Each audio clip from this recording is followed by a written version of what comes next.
Hi, everybody. Thank you for coming today. My name is Rico, the Regional Coordinator for Silent No More for Northern California, and I am honored to share my story with you today.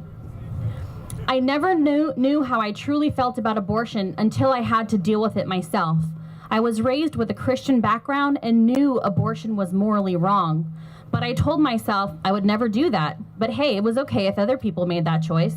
I never gave a thought to abortion ending a human life, but I rather saw it as a right to choose. That mentality cost me the life of my first child. When I was 16, I met the man who would become my husband in high school. We were young and in love and together constantly. It wasn't long before I became pregnant. The fear and panic immediately set in. The fear is so overwhelmingly real that it outweighed any rational decision. We knew we had a support system in our parents, but we didn't want to disappoint them. We also didn't want the shame associated with being pregnant at this age, so we didn't tell anybody. The only thing we could think is, how do we fix this? So we called the experts, Planned Parenthood. They did not counsel me or inform me of all of my parenting options. The main concern was scheduling me an abortion appointment. We can take care of this for you, they said. And the appointment was made just like that. Prior to my abortion appointment, I was advised not to communicate with the sidewalk advocates who were made out to be like monsters. So on my way in, I had tunnel vision to the door, even though no one was screaming or yelling at me. The only image I quickly saw were people in prayer. Through the door was a very somber place. Nobody was happy or celebrating this choice they were making. Every face seemed lifeless, like everyone had to remove themselves from where they were in order to cope. The staff was not warm or friendly, but rather cold and distant.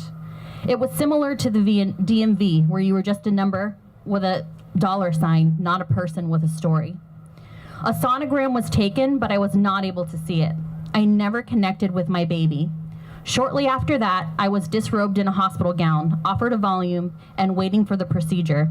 I was terrified, I was cold, and I was alone. My child's father was there, but had to stay in the waiting room the entire time. I didn't meet the doctor until the procedure, and the intro was brief, nothing along the lines of a caring pep talk. The room was bare, stark white, chilly, and uninviting. I lied down on that hard table and put my legs up in the stirrups, trying to fight back panic and tears. I had a surgical abortion. It was the most extreme pain I had felt in my entire life. I felt like my insides were being sucked out of me, and I lost it. I was crying and shaking with the doctor was very frustrated with me and told me to stop crying and to keep still. He was trying to hurry as he was behind schedule. I accepted that because I thought, I'm choosing to be here and they're giving me what I want, so I'll do as they please. So I laid there with tears streaming down my face, realizing I had exercised my right to choose to end the life of another human being. And not just any human being, my child. There was nobody there to tell me that I had another choice, and I did, which I realized today. The feeling of relief that I was hoping for afterwards never came. Instead, I felt regret, shame, remorse, guilt, and a loss. As parents, we are ingrained with instincts to protect our children, and I fought that for my own convenience. I made a promise to myself and future children that I would never do this again, but I had to move on because what was done was done. Time went on, and 2 years later, we found ourselves in the same situation shortly after we both had begun college. The fear immediately set back in again. This time, we had even greater stakes on the line.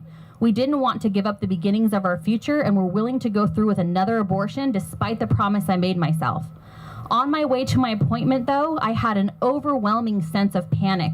I couldn't fight my parental instincts this time, remembering what I had gone through the first time and the promise I had made. I still didn't feel ready and I still had fear, but I just couldn't abort again. I found the nearest exit I could and immediately felt a sense of peace and joy. 6 months later, my daughter Amaya was born. This is the moment I fully value the sanctity of human life. No amount of career goals could ever compare to having her.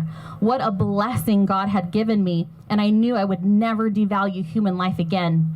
Because of the overwhelming love and joy I had with my baby girl, I knew what I was missing and what I had given up the first time, a valuable life with a purpose.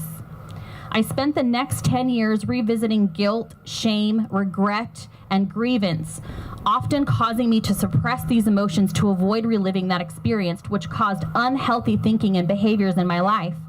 God wasn't going to continue to allow that for me. Through his grace and timing, I was led to the Forgiven and Set Free Post-Abortive Recovery Bible Study and the Rachel's Vineyard Healing Weekend Retreat, where he transformed my husband and I's lives and gave us complete healing, restoration, and a connection with our baby that I never thought I could have. I thank God for this deliverance and that I have been forgiven and set free from that pain. It's something that I will never forget, and I will always acknowledge the life that I was given. I finally went back to the Planned Parenthood where I left my baby so long ago. I sat in the parking lot and I told him that I was sorry and that I will always honor and acknowledge his life by trying to help save others. I often think about what his life would be like, and I know I'll see him again one day. God has graced me with beauty from those ashes and has given me a purpose and a calling to use what I have gone through to help other people. I know what it's like to be in a difficult life situation and subsequently choose abortion because of that, but I also know what it's like to choose life in spite of circumstance. Out of difficulties grows miracles. Life is a gift. Join me on this journey and become part of a movement that can make a difference and empower people to be bold in our culture and make life-affirming choices for our babies and moms and dads to be. Join me in becoming a society that can lift people up and support them by removing the crisis, not the child. A crisis is temporary. Abortion is not. Join me in becoming the generation that ends abortion. Join me in becoming silent no more. Thank you.